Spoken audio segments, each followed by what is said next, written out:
എനിക്ക് പറ്റിയ മറ്റൊരു പ്രധാനപ്പെട്ട മിസ്റ്റേക്ക് ആയിരുന്നു, നേരത്തെ പറഞ്ഞ പോലെ ആൾക്കാർ വല്ലാതെ മൂച്ചുമ കയറ്റി നമ്മൾ പെട്ടെന്ന് മൂച്ചുമ കയറുമല്ലോ, അതിൽ നമ്മൾ ഒരിക്കലും വീഴരുത്.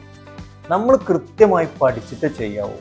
എൻ്റെ ലൈഫിൽ, ബിസിനസ് ലൈഫിൽ എനിക്ക് പറ്റിയ ഒരു തെറ്റായ തീരുമാനം എന്തായിരുന്നു വെച്ചാൽ, കുറേ തെറ്റായ തീരുമാനങ്ങളും അതിൻ്റെ റെമഡീസുമാണ് ഇപ്പോൾ ഞാനിങ്ങനെ സീരിയസ് ആയിട്ട് പറഞ്ഞു തന്നെ.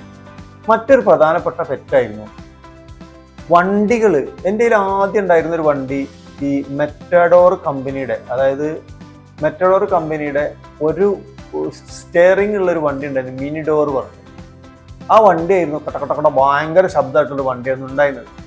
ആ വണ്ടി മാറ്റിയിട്ട് മൈലേജ് കുറഞ്ഞ, വലുപ്പം കൂടിയ, ലോഡിങ് കപ്പാസിറ്റിയും കുറഞ്ഞ, എന്നാൽ ഇത്തിരി കൂടുതലുള്ള ഫോഴ്സിന്റെ ട്രാവലർ എന്ന് പറയുന്നൊരു വണ്ടി എടുത്തു. ആ വണ്ടി സംഭവം, ആ വണ്ടി ഓക്കെയാണ്, പക്ഷെ ഞങ്ങളുടെ പോലെ ലോഡുള്ള പരിപാടിക്ക് ആ വണ്ടി നടക്കില്ല. കാരണം ആ വണ്ടിയുടെ വലുപ്പമൊക്കെ കൂടി കണ്ടു കഴിഞ്ഞാൽ അതിൽ ഒരുപാട് ലോഡ് കയറും, പക്ഷെ അതിൽ ലോഡ് അധികം കയറില്ല. എന്ന് മാത്രമല്ല, ഇതിന് മൈലേജ് വളരെ കുറവാണ്, തീറ്റിപ്പോറ്റാനുള്ള ചെലവും ഭയങ്കര കൂടുതലാണ്. അത് കഴിഞ്ഞിട്ട് ഞാൻ ടാറ്റയുടെ 407 കട്ട് ചേസ് ഒരു വണ്ടി എടുത്തു. അതായിരുന്നു വലിയൊരു തെറ്റായ തീരുമാനം.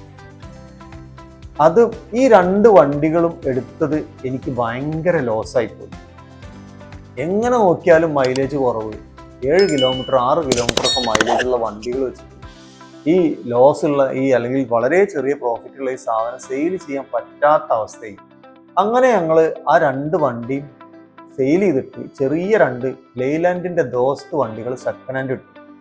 അതൊരു ശരിയായ തീരുമാനമായിരുന്നു. കാരണം 6 കിലോമീറ്ററിന് പകരം 12ഉം 13ഉം കിലോമീറ്റർ ഈ ഡെയിലി 10-60 ഷോപ്പുകൾ നിർത്തിയിട്ട് പോകുന്ന ഓട്ടത്തിന് മൈലേജ് കിട്ടുന്ന വണ്ടികൾ കിട്ടിയത് ഭയങ്കര നല്ല കാര്യമായിട്ട് തോന്നി. വണ്ടികളുടെ കേസ് ഞാൻ നേരത്തെ പറഞ്ഞല്ലോ, വണ്ടികൾ നമ്മൾ എപ്പോഴും ശ്രദ്ധിക്കേണ്ടത്, നമുക്ക് 1 ടൺ കപ്പാസിറ്റി ഉള്ള വണ്ടിയാണ് ആവശ്യമെങ്കിൽ 1 ടൺ കപ്പാസിറ്റി ഉള്ള വണ്ടിയുടെ മൈലേജ് 20 കിലോമീറ്ററിന് മുകളിലാണ്. നേരെ വെച്ച് 3 ടൺ കപ്പാസിറ്റി ഉള്ള 1.5 ടൺ കപ്പാസിറ്റി മുതലുള്ള വണ്ടികളുടെ മൈലേജ് 15ആണ്. അപ്പൊ നമുക്ക് ഏറ്റവും കൂടുതൽ ആവശ്യമുള്ളത് ഏതാണോ ആ കപ്പാസിറ്റി ഉള്ള വണ്ടികൾ മാത്രം എടുക്കുക. ഓവർ കപ്പാസിറ്റി ഉള്ള വണ്ടികൾ, മൈലേജ് കുറഞ്ഞ വണ്ടികൾ എടുക്കാതിരിക്കുക. ഇനി അങ്ങനെ എന്തെങ്കിലും ഒരു ആവശ്യം വരികയാണെങ്കിൽ ഒരു ഔട്ട്സൈഡ് വണ്ടി വിളിച്ച് വിട്ടാലും, ആവശ്യം വരുമ്പോൾ മാത്രമല്ലേ അത് കൊടുക്കണ്ടുള്ളൂ, ബാക്കിയുള്ള ദിവസങ്ങളിലൊക്കെ നിങ്ങൾക്ക് ഈ മൈലേജ് കൂടിയ വണ്ടി യൂസ് ചെയ്തൂടെ? അങ്ങനെ ചിന്തിക്കുക.